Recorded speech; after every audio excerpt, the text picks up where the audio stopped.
তো আজকে আমি যাচ্ছি কলেজে 2 বছর পর। আজকে যাব, বন্ধুদের সঙ্গে দেখা করব, রেজাল্ট তুলবো, অনেক মজা করব আর শেয়ার করব তোমাদের সঙ্গে। একবারে রেডি হয়ে তোমাদের সঙ্গে দেখা হচ্ছে। বাই।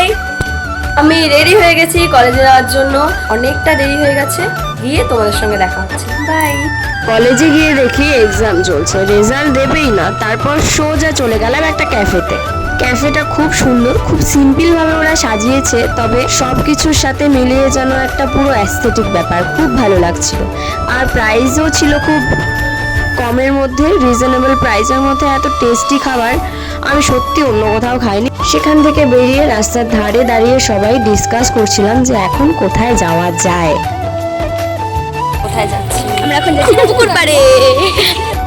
শুনতেই পেলে আমরা যাচ্ছি পুকুর পাড়ে। এই পুকুরের সঙ্গে আমাদের কলেজের অনেক স্মৃতি জড়িয়ে আছে, তবে সবই এখন অতীত। যদি জানতাম কলেজটাকে, কলেজের বন্ধুদেরকে এত মিস করবো, তাহলে সত্যি আর একটু মজা করে নিতাম।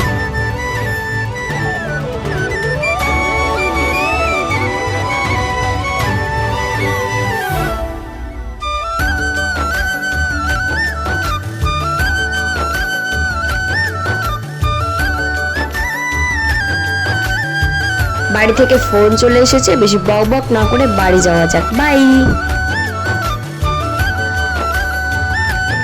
গাড়িতে বসে আন্টিটা লিপস দিয়ে ইনস্টাগ্রামে ভিডিও করছিল। জানি না এতটা কনফিডেন্স আমার মধ্যে কবে আসবে, সত্যি খুব ভালো লাগে এরকম দেখলে।